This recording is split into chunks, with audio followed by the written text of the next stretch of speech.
Paragon boards scare me, and they should scare you too.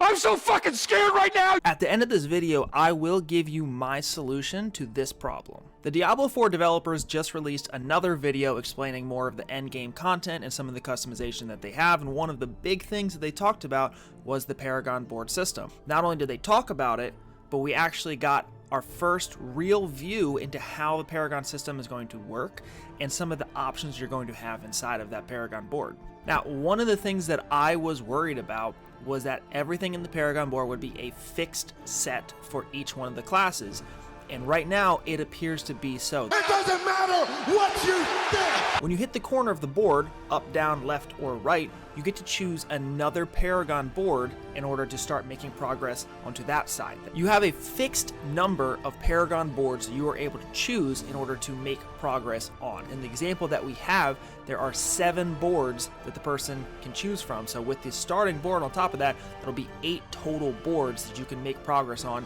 if you continue to hit all of the little gateway nodes to unlock further Paragon boards. The reason this scares me is because it's not enough character customization in my eyes. So one of the big things the Diablo developers have been talking about is how each class is going to play pretty much unique for each person.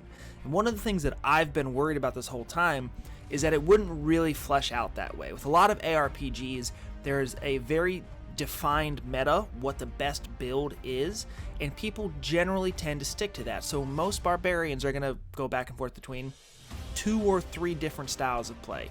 Now, the developers have been claiming that there are enough things in this game to change that so that every person gets to play their character the way that they want to play them, and every barbarian will be unique from the next. And unfortunately, I'm starting to learn that that's just not going to be the case. Liar!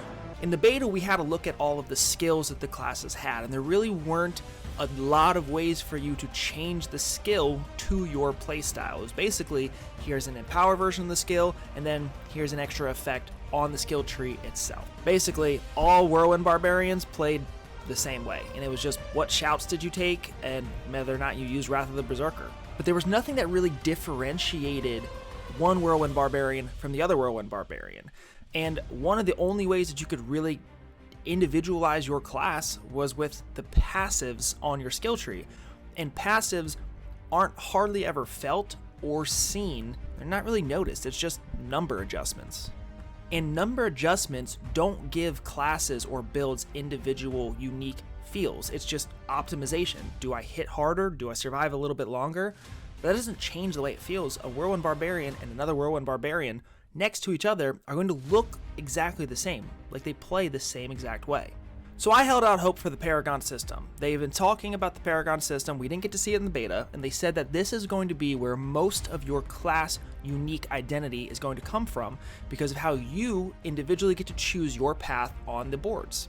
And to some extent, this is true, but most of the decisions you're making are, again, just number changes. 5 strength here, 5 intellect here, a little bit of willpower. But where's the actual individualization? What is changing the way that I'm playing my Whirlwind Barbarian versus how you would play your Whirlwind Barbarian?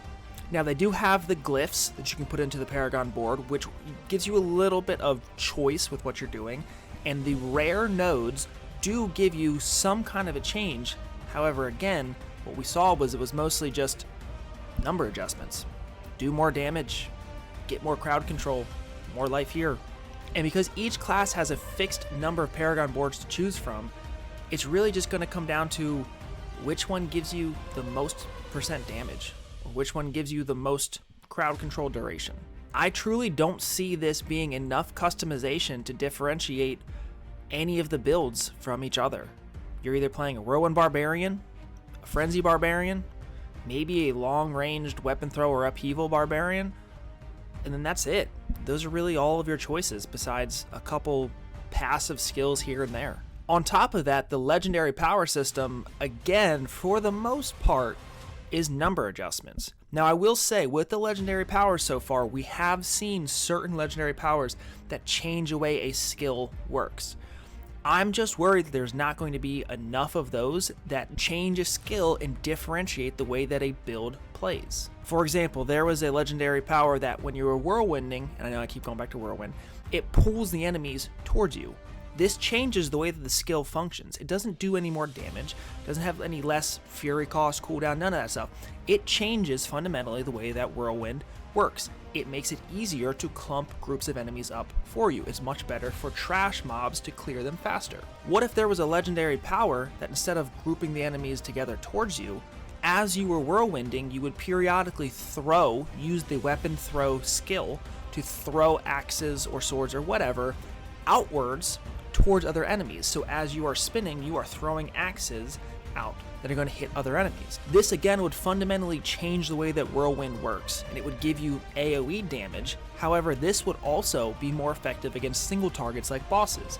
If you rotate around the enemy, the single boss or the single champion mob, in the correct way with the rotation of the Whirlwind, you're going to be throwing the axes and hitting the boss as well.